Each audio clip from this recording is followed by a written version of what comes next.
नमस्कार दोस्तों, मैं मनीष शास्त्री फिर से स्वागत करता हूं आपका अपने चैनल पर। तो दोस्तों, अगर आपने अब तक मेरे चैनल को सब्सक्राइब नहीं किया है तो प्लीज़ सब्सक्राइब कर दीजिएगा और आगे आने वाली वीडियोस की जानकारी के लिए बेल आइकन को प्रेस करना मत भूलिएगा।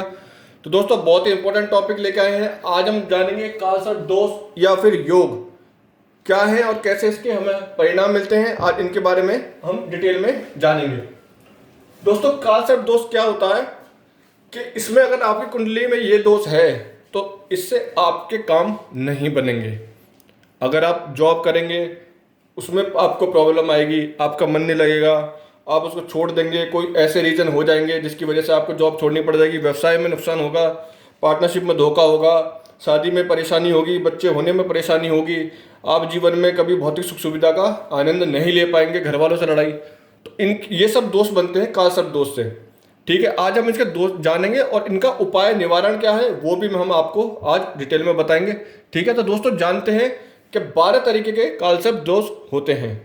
अब हम जानते हैं डिटेल में कि कौन से दोष का क्या परिणाम रहता है और कैसे कैसे इनका हम निवारण कर सकते हैं। आइए दोस्तों, देखिए ये 12 भाव है, ये आप जानते होंगे। ठीक है, अब हम आगे जानते हैं कि मान लीजिए राहु यहाँ पर बैठा है आपकी कुंडली में लगन स्थान पर, और यहाँ पर बैठा है केतु।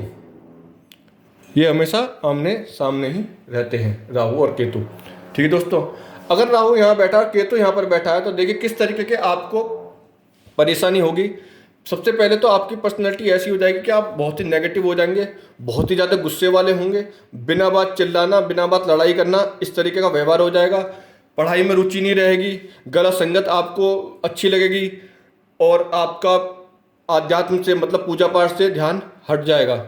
ठीक है, इसके साथ साथ दोस्तों शादी में प्रॉब्लम आएगी और शादी के बाद वाइफ से भी लड़ाई बनी रहेगी। तो ये हुआ दोस्तों अनंत कालसर्प दोष। ठीक है, आगे बढ़ते हैं। अगर देखिए राहु यहाँ बैठा हुआ है दूसरे भाव में और केतु यहाँ बैठा हुआ है तो कैसी कैसी समस्या देखी गई है दोस्तों। ये हो गया आपके कुटुंब का, आपकी सेविंग्स का। तो अगर राहु यहाँ बैठ गया तो दोस्तों क्या करेगा, आप सेविंग नहीं कर पाएंगे, आपका खर्चा होगा 4 रुपये तो आमदनी होगी आपकी 2 रुपये। इस तरीके के आपके हालात हो जाएंगे। घर वालों से, जो आपके कुटुंब में लोग हैं, चाचा ताऊ हैं, जो मामा मामी हैं, उनसे आपकी निरंतर लड़ाई रहेगी। इसके साथ साथ आपको ससुराल पक्ष से भी लड़ाई होगी, आपकी ससुराल पक्ष से भी दिक्कत देखी गई है। और आपका ऐसा भी जिसमें एक्सीडेंट भी देखा गया है, जिसमें आपको खून आ सकता है, खून निकल सकता है। इस तरीके की चीज़ें इसमें देखी गई हैं। इसको बोलते दोस्तों फूलिक कालसर्प दोष। ठीक है, आगे बढ़ते हैं। अगर दोस्तों राहु तीसरे भाव में बैठा है और भाग्य स्थान पर आपके केतु बैठा हुआ है तो किस तरीके के कालसर्प दोष देखे गया, इसको बोलते हैं वासुकी कालसर्प दोष। दोस्तों इसमें क्या होगा, आपके अपने छोटे भाई बहनों से नहीं बनेगी, उनसे लड़ाई रहेगी। आप परिश्रम करेंगे, 100% परिश्रम करेंगे, लेकिन परिणाम आपको 10% ही मिलेगा। आप बिना मतलब की यात्राएं करेंगे जिसका कोई परिणाम नहीं निकलने वाला है। ठीक है दोस्तों, इसके साथ साथ आप विदेश जा सकते हैं, विदेश का आपका योग है, लेकिन विदेश में जाके आप परेशान रहेंगे, आपका भाग्योदय नहीं होगा, पढ़ाई में आपकी दिक्कत रहेगी। ठीक है दोस्तों, तो ये हो गया आपका वासुकी कालसर्प दोष। आगे बढ़ते हैं। अब हम चलते हैं चौथे पे, संकपाल कालसर्प दोष। देखिए बहुत इंपॉर्टेंट है ये। अगर राहु यहाँ बैठ गया और केतु यहाँ बैठ गया, देखिए एक चीज़ और बता दूँ, कालसर्प दोष का निर्माण जब होता है, जैसे राहु और केतु ये आमने सामने हैं और सारे ग्रह इनके इर्द गिर्द है, इधर है या इधर है, इनके साथ नहीं है, या तो इधर है या इधर है, तो एक कालसर्प दोष का निर्माण होता है। इसके साथ साथ कालसर्प दोष का निर्माण तब भी होता है जब ये अपनी दुश्मन की राशि में राहु और केतु या फिर अपनी नीच की राशि में बैठे हों, तो भी इसका निर्माण होता है।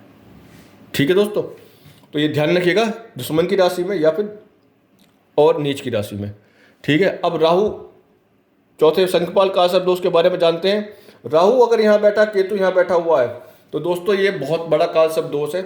जीवन में कोई भी भौतिक सुख सुविधा, गाड़ी बंगला घर, आप वाहन का सुख नहीं उठा पाएंगे। जब भी उसको आप खरीदना जाएंगे कोई ना कोई परेशानी आ जाएगी, आर्थिक शारीरिक मानसिक रूप से आप परेशान रहेंगे। केतु का अगर केतु यहाँ बैठा हुआ तो दोस्तों पार्टनरशिप, जो भी आप व्यवसाय करेंगे उसमें पार्टनरशिप में धोखा मिलेगा। आपको जो रुके हुए पैसे वो नहीं मिलेंगे, आपको वहाँ से भी धोखा मिलेगा। अगर आप जॉब करते हैं तो दोस्तों आपकी अपनी कलीग से लड़ाई रहेगी, आपका अपने ऑफिस में मन नहीं लगेगा, जॉब में मन नहीं लगेगा, काम करने का मन नहीं करेगा, आलसी प्रवृत्ति का ये आपको बनाएगा। ठीक है, और आध्यात्म की तरफ, पूजा पाठ की तरफ से आपका ध्यान हटाएगा। ठीक है, इस तरीके के शंखपाल काल सर्प दोष में देखा गया है।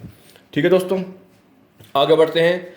अगर राहु यहाँ बैठा हुआ है और केतु यहाँ पर बैठा हुआ है, राहु पंचम स्थान में और 11वें स्थान में केतु बैठा हुआ था दोस्तों, ये होता है आपका पद्म काल सर्प दोष। इसमें क्या होगा दोस्तों, इसमें मिसकैरेज भी देखे गए हैं, एबॉर्शन देखे गए हैं, बच्चे होने में परेशानी देखी गई है, आपकी जो लाइफ है उसमें दिक्कत देखी गई है। इसके साथ साथ जो बच्चे होंगे वो बीमार रहेंगे, उसके बाद उनका पढ़ाई में रुचि नहीं रहेगी।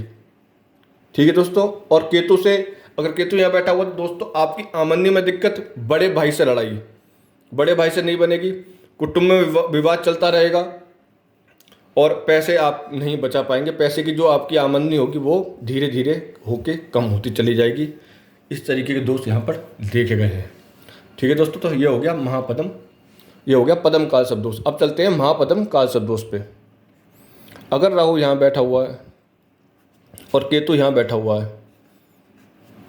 तो दोस्तों अगर राहु यहाँ बैठ गया तो सबसे पहले आपको कर्जा दिलवाएगा, लोन हो या किसी और तरीके कर्जा आप लेंगे, उसमें दबते चले जाएंगे, इंटरेस्ट बढ़ता चला जाएगा, आप मानसिक रूप से परेशान रहेंगे, आर्थिक रूप से परेशान रहेंगे।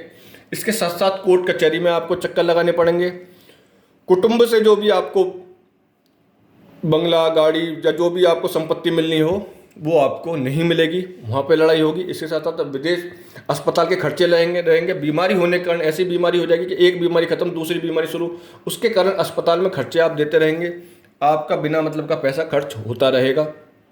लेकिन इसमें आप आध्यात्म की तरफ, पूजा पाठ की तरफ भी जा सकते हैं। ठीक है, इस वाले महापद्म काल सर्प दोष में आप आध्यात्म की तरफ, पूजा पाठ की तरफ अपना रुख कर सकते हैं।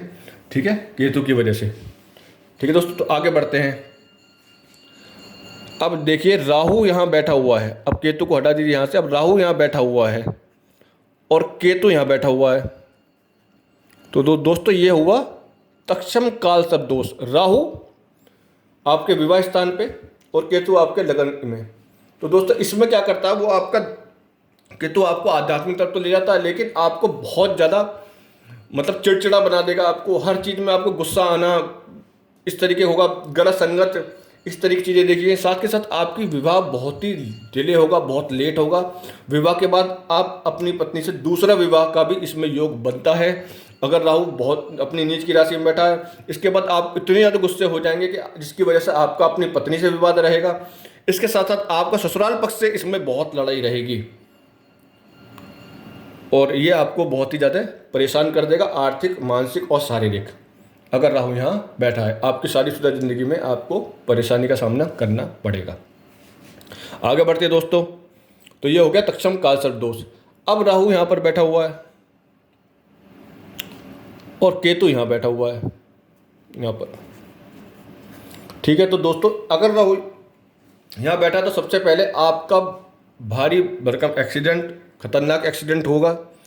ठीक है दोस्तों, उसके साथ साथ आप मानसिक रूप से परेशान रहेंगे, ससुराल पक्ष से आपकी कभी बनेगी ही नहीं। इसके साथ साथ आप अपने घर में अपने माँ बाप से लड़ाई करेंगे, माँ बाप से नहीं बनेगी आपकी, और जितना भी आपका जुड़ा हुआ पैसा है वो आपका खर्च हो जाएगा। ठीक है दोस्तों, अगर केतु यहाँ बैठा है और राहु यहाँ बैठा है तो ये इस तरीके के परिणाम आपको देखे गए हैं। इसके साथ साथ एक्सीडेंट का इसमें भारी भरकम खतरा है अगर ये नीच की राशि में यहाँ पर बैठा है, तो इस चीज़ का ध्यान दीजिएगा। ठीक है दोस्तों, अगर राहु यहाँ बैठा हुआ है, केतु यहाँ बैठा हुआ है, सबसे पहले तो ये आपको पढ़ने नहीं देगा, आप पढ़ाई नहीं कर पाएंगे, उच्च कोटि की शिक्षा आप कभी नहीं कर पाएंगे। ठीक है, इसके साथ साथ आप जो भी काम करेंगे उसमें आपको लॉस होगा, कोई आपका पैसा लौटाएगा नहीं अगर आपने किसी को पैसा दे रखा होगा, और इसके कभी भाग्योदय नहीं होगा। जीवन में सिर्फ परिश्रम ही परिश्रम करेंगे, आपको उसका परिणाम कुछ नहीं मिलेगा। इसके साथ साथ दोस्तों आपके अपने पिता से नहीं बनेगी, कभी भी आपकी अपने पिता से नहीं बनेगी, उनसे लड़ाई चलती रहेगी जिससे आपको नुकसान होगा। ठीक है दोस्तों, आगे बढ़ते हैं। अगर राहु यहाँ बैठा हुआ है और केतु यहाँ बैठा हुआ तो किस तरह के परिणाम देखेंगे। आप कभी नौकरी व्यवसाय या नौकरी में आपको सफलता प्राप्त नहीं होगी, आपके पार्टनर आपके साथ नहीं देंगे, आप जिस क्षेत्र में जाएंगे उस क्षेत्र में आप नुकसान करेंगे, कोई भी नौकरी करेंगे उसमें आपका मन नहीं लगेगा, कहीं से भी आप अपने माँ बाप से आपकी नहीं बनेगी। इसके साथ साथ मतलब ऐसा हो जाएगा कि आप अगर खाने का निवाला खा रहे हैं तो टुकड़ा आपके मुंह से छिन जाएगा। इस तरीके की चीज़ें होती है अगर राहु यहाँ बैठता है। इसका केतु अगर यहाँ बैठा है तो दोस्तों ये आपको आध्यात्मिक तरफ तो ले जाता है केतु यहाँ बैठ के, लेकिन परंतु आप कभी भी जीवन में भौतिक सुख सुविधा की परेशानी रहेगी, मान सम्मान की आपको दिक्कत रहेगी, बहुत ज़्यादा मान सम्मान में आपको दिक्कत आएगी, बहुत ज़्यादा। कहीं भी आप अपना खुद का ऐसी अच्छी रेपुटेशन शो नहीं कर पाएंगे समाज में, जिसकी वजह से आपको हानि होती रहेगी। ठीक है दोस्तों, आगे बढ़ते हैं। अगर राहु यहाँ बैठा है और केतु यहाँ बैठा हुआ है तो दोस्तों सबसे पहले तो आपको बच्चा होने में परेशानी होगी। राहु की दृष्टि यहाँ, केतु यहाँ बैठा हुआ है, बच्चा होने में दिक्कत रहेगी आपको। आपका लव रोमांस का जो जीवन में है उसको आपको कभी प्राप्ति नहीं होगी। इसके साथ साथ आपके जो आमदनी है वो नहीं होगी, आपके बड़े भाई से कलेश रहेगा, लड़ाई रहेगी, संपत्ति के ऊपर आपका विवाद रहेगा। इस तरह की चीज़ें यहाँ पर देखी गई हैं। ठीक है दोस्तों, कार को घातक ये हो गया दोस्तों विजर कालसर्प दोष। अब आते लास्ट में, राहु अगर यहाँ बैठा है और केतु यहाँ पर बैठा हुआ दोस्तों, ठीक है, तो ये हो गया शेषनाग कालसर्प दोष। दोस्तों इस दोष में क्या देखा गया है कि आपके जेल जाने के, संपत्ति के ऊपर विवाद होगा जिसके कारण आप जेल जाएंगे, मान सम्मान की हानि, समाज में बदनामी, इस तरह की चीज़ें देखी गई हैं। इसके साथ साथ लंबी बीमारी देखी गई है यहाँ से। उसके साथ साथ आपको सट्टा खेलने का शौकीन बनाएगा ये, आप सट्टा वट्टा खेलेंगे जिसमें आपको आर्थिक हानि होगी, जिसकी वजह से आपके घर में कलेश बढ़ेगा और आपको दिक्कतों का सामना करना पड़ेगा। ये हो गया शेषनाग कालसर्प दोष। एक बार शॉर्ट में एक बार सब रिपीट कर लेते हैं। राहु यहाँ बैठा हुआ, केतु यहाँ बैठा हुआ तो दोस्तों अनंत कालसर्प दोष बनेगा। राहु यहाँ बैठा हुआ है, केतु यहाँ बैठा हुआ तो दोस्तों फुलिक कालसर्प दोष बनेगा। राहु यहाँ बैठा हुआ है, केतु यहाँ बैठा हुआ है तो दोस्तों वासुकी कालसर्प दोष बनेगा। राहु यहाँ बैठा हुआ, केतु यहाँ बैठा हुआ तो दोस्तों शंखपाद कालसर्प दोष बनेगा। राहु यहाँ बैठा हुआ है और केतु यहाँ बैठा हुआ है तो दोस्तों पद्म कालसर्प दोष बनेगा। राहु यहाँ बैठा हुआ, केतु यहाँ बैठा हुआ तो दोस्तों महापद्म कालसर्प दोष बनेगा। इसके बाद आते हैं, अब राहु यहाँ बैठा हुआ, केतु यहाँ बैठा हुआ तो दोस्तों तक्षम कालसर्प दोष बनेगा। राहु यहाँ बैठा हुआ, केतु यहाँ बैठा हुआ तो दोस्तों कार कोटक कालसर्प दोष बनेगा। हाँ, कार कोटक में एक चीज़ हम छूट गई, कार कोटक में दोस्तों ये आपको नशे की तरफ ले जाता है। जो राहु यहाँ बैठ के आपको नशे पदार्थ की तरफ ले जाता है, जिसमें आप बिल्कुल खो जाएंगे, ज़्यादा नशा करने लगेंगे, जिससे आपको परेशानी का सामना करना पड़ेगा। इसके अलावा राहु यहाँ बैठा हुआ, केतु यहाँ बैठा हुआ तो दोस्तों शंखचूड़ कालसर्प दोष बनेगा। राहु यहाँ बैठा हुआ, केतु यहाँ बैठा हुआ तो दोस्तों घातक कालसर्प दोष बनेगा। राहु यहाँ बैठा हुआ, केतु यहाँ बैठा हुआ है तो दोस्तों विजर कालसर्प दोष बनेगा। और राहु यहाँ बैठा हुआ, केतु यहाँ बैठा हुआ दोस्तों शेषनाग कालसर्प दोष बनेगा। इस तरीके दोष इसमें देखे गए हैं। अब हम जानते हैं दोस्तों कि इसका उपाय क्या है। देखिए, आप इसको जो ज्योतिष होते हैं, जो पंडित होते हैं, वो आपसे बिना मतलब धन ले लेते हैं, पैसा ले लेते हैं कि हम इसका उपाय कर देंगे, हम वहाँ जाके उपाय कर देंगे, गंगा जी पर हरिद्वार जाके उपाय कर देंगे। देखिए दोस्तों, कभी किसी को इसमें पैसा मत दीजिएगा, कोई पूजा पाठ घर में मत कराइएगा, उसका जो असर रहता है बहुत कम रहता है। अगर इसको आपका परमानेंट इलाज कराना है दोस्तों, ये फिर आपको इसके लिए या तो फिर उज्जैन जाना पड़ेगा या नासिक जाना पड़ेगा। वहीं इनका पूरा कालसर्प दोष की काट होती है, वहीं से आपको इसकी काट हो जाएगी। और एक ही बार जाना पड़ता है, ऐसा भी नहीं 2-3 बार जाएंगे तो होगा। एक बार जाइए, वहाँ पूजा पाठ कराइए, आपको कालसर्प दोष का निवारण हो जाएगा। ठीक है दोस्तों, तो वीडियो पसंद आई तो प्लीज़ लाइक कीजिएगा दोस्तों, और सब्सक्राइब करना मत भूलिएगा। धन्यवाद।